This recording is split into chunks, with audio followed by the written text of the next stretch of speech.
Alright, so in this screencast we're going to be talking about stimulants. The main stimulants that we're going to cover will be amphetamines and cocaine, but we'll talk about a couple others along the way. So the stimulants are really like America's drug. I'm sure you know about widespread use of cocaine, and given that this is a psychology class, you might have even heard of Sigmund Freud and his use of cocaine. So here's a cartoon, the unpublished Freud. Here's some blow, might cheer you up. Is that true? Was cocaine used in Freud's practice? Was he using it himself? The answer is yes to both of them. So he used cocaine himself, and he prescribed cocaine to his patients. When we talk about the mechanisms of action of cocaine, you'll see that it might actually be a pretty good antidepressant drug for a very short period of time. So it's a terrible choice for depression. But does it work for depression? Yeah. So Freud used it for a while, and then in one of his patients, who was also one of his friends, he had cocaine psychosis. And after that, Freud decided to discontinue the use of cocaine in his psychotherapy. So cocaine, ephedra, and cathinone are all derived from natural plant sources. Amphetamines, however, are synthetic. So maybe you've heard of ephedra. Ephedra comes from this plant right here. Sometimes it's called Mormon tea. I don't know if Mormons aren't allowed to drink caffeine at all, but they can drink Mormon tea. I've talked to a lot of Mormons. They actually have no idea what it is, but it's named after Brigham Young, so that's where ephedra comes from. It grows wild. You can go out to Utah and find that plant. Cathinone, or cat, that's from Africa, so you don't really see that in the United States too often. Once in a while they'll seize large quantities of it at like JFK Airport or in Minneapolis, where they have like large African migrant populations. Stimulants are substances that cause the user to feel pleasant effects. Typically you're going to see an increase of energy, and this is basically due to the release of dopamine, but there's going to be other neurotransmitters involved here. So stimulants increase alertness, excitation, and euphoria. Sometimes they're called uppers. So cocaine use can be traced back thousands of years to the coca plant. Coca has been used as a stimulant in the Andes Mountains for thousands of years, and it gives increased amounts of energy to the user. The coca leaf chewed doesn't give you nearly the same high as cocaine would, but still it has a pretty potent kick. So people that were living at high altitudes, going up and down the mountains, it was helpful to them. It also decreased their appetite. So that's the coca plant right there. Now there's also a couple other things that are interesting. There's Kokum Wine, which was created by this guy named Angelo Mariani, and he took cocaine and actually put it in a wine. They also made lozenges, teas, and even like Coca-Cola, the drink, that comes from the word cocaine. So there was cocaine put in Coca-Cola a long time ago. Like Dr. Pepper, you know, I wonder what the pep was all about. 7-Up. So these were all like tonics that were prepared. Sometimes we call those patent medicines, and a lot of those had cocaine or other stimulants in them. But there's two other things that really popularized the use of cocaine medically, which kind of led to the recreational use of cocaine as well. So, I mean, like pharmaceutical companies were producing cocaine. And that's where Freud would have got it. And he used cocaine to treat depression and morphine. I should say morphine addiction there, not morphine depression. The other character besides Freud is William Halsted. He was a surgeon. He's like the father of modern surgery. And with the development of the hypodermic syringe, people were able to use cocaine as a local anesthetic. So there's Vin Mariani. There's an ad for that. Nourishes, fortifies, refreshes, strengthens entire system. There's another ad. Popular French tonic wine. Fortifies and refreshes body and brain, restores health and vitality. There's Mariani himself right there. I have a picture of Halsted here. There he is on a stamp. We'll go back here now. So from 1887 to 1914, 46 states passed laws to regulate cocaine. Press and politicians associated cocaine use with black urbanites of New York. And basically a lot of this was prejudice and discrimination, which led to the passage of the Harrison Act. So you saw that film, Hooked, Illegal Drugs and How They Got That Way, that covered that. There's Freud's book, Cocaine Papers, and Uber Coca was a publication by Freud.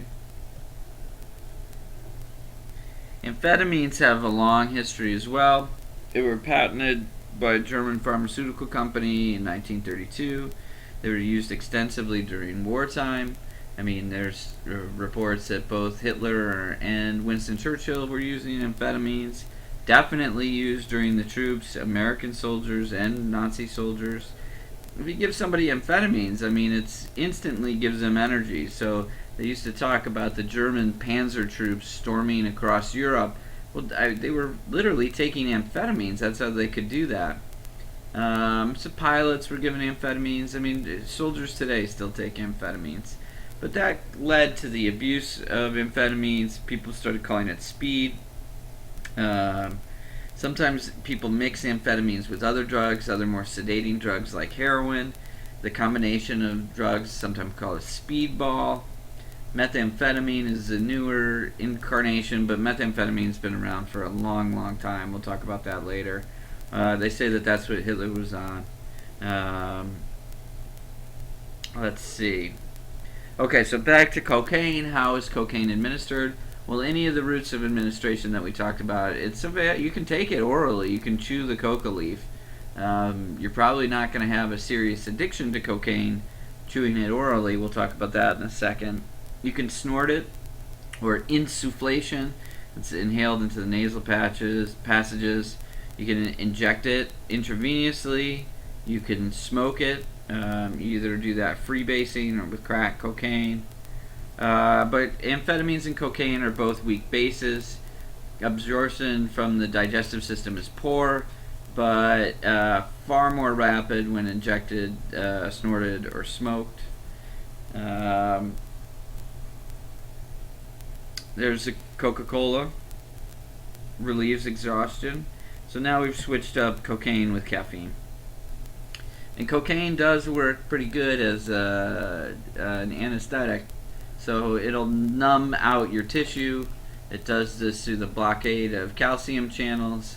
Like the neurons, remember the neurons have the calcium channels. If you block those, the neuron can't fire, so that's a different mechanism of action. You'll see people sometimes rub cocaine into their gums and they'll be like, oh, I can't feel my face. That's what's going on there. It's still used in medicine today, but more likely like with ear, nose, and throat doctors, plastic surgeons, and nasal surgery. So even though it was used medicinally at first, the use of cocaine began to increase in the 1960s. People raved about the benefits of cocaine. It was really a popular drug. And then the price started skyrocketing, and it became really popular with people that had a lot of money. I mean, we live in South Florida, which was kind of the cocaine capital of the United States. I suggest you watch a movie called Cocaine Cowboys by a director named Billy Corben. That gives a good history of the cocaine trade in South Florida. And then a very inexpensive form, crack cocaine, became available, and that kind of changed the demographics who used the drug. The really fight against cocaine ramped up in the mid-'80s with the introduction of crack cocaine. We saw the Anti-Drug Abuse Act of 1986 being passed, and then the Anti-Drug Abuse Act of 1988, which added tougher penalties for first-time. It shouldn't say first-time users there. It should say offenders. But there were some concerns about racial profiling, the disparity amongst sentencing between powdered cocaine and crack cocaine offenses. I addressed that a little bit in one of your postings. Obama administration has worked to change that. Here's the making of cocaine. This is just kind of interesting. Don't try this at home, obviously. But you have to start with the coca leaves. You take those and you grind them up with what would you use? A weed whacker or something like that. And then you mix it with kerosene, ammonia, and water. You let that sit for a little while, then you filter the mix. That becomes a cocaine base, sulfato. Then you take that and you mix the cocaine base with sulfuric acid, and then you filter it again. You add potassium permanganate, filter it again. Then you dry it, and then you add water and ammonia, and that creates a cocaine base. Like when we talk about freebasing, people want to get the cocaine back to that base form. That's where you want, you don't want to do this, but that's where people would want to smoke crack cocaine in that state. But then you add ether, filter it again. Then you add acetone, ether, and hydrochloric acid, dry it, and then that becomes cocaine hydrochloride, which is cocaine powder. Amphetamines, which would include methamphetamine and ephedra and cocaine and cathinone. Some of the other amphetamines, like Adderall, is a prescription amphetamine.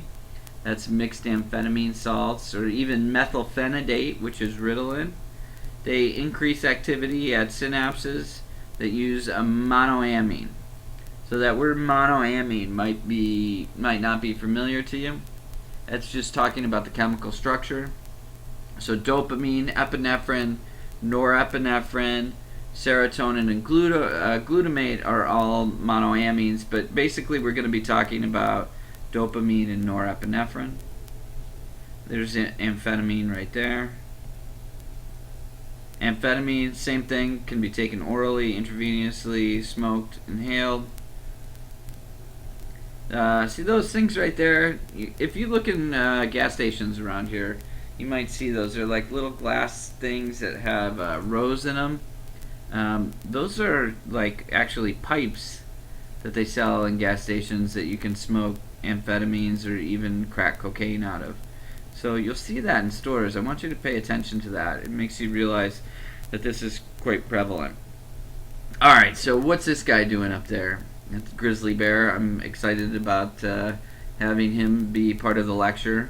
What do you think that is? Well, here we're talking about how these drugs work. What is the mechanism of action? And if that guy walked into the room, what would kick on? What would you want if a grizzly bear walked into the room? Well, you'd probably want to fight it or flight it. You want to run away. And in the peripheral nervous system, these drugs stimulate neurons that use epinephrine in the sympathetic nervous system. So the sympathetic nervous system is the fight or flight. Now the opposite is the parasympathetic nervous system. These are all divisions of the autonomic nervous system, and that's like rest or digest. So that's the key here, is that these stimulants stimulate the sympathetic nervous system, the fight or flight response.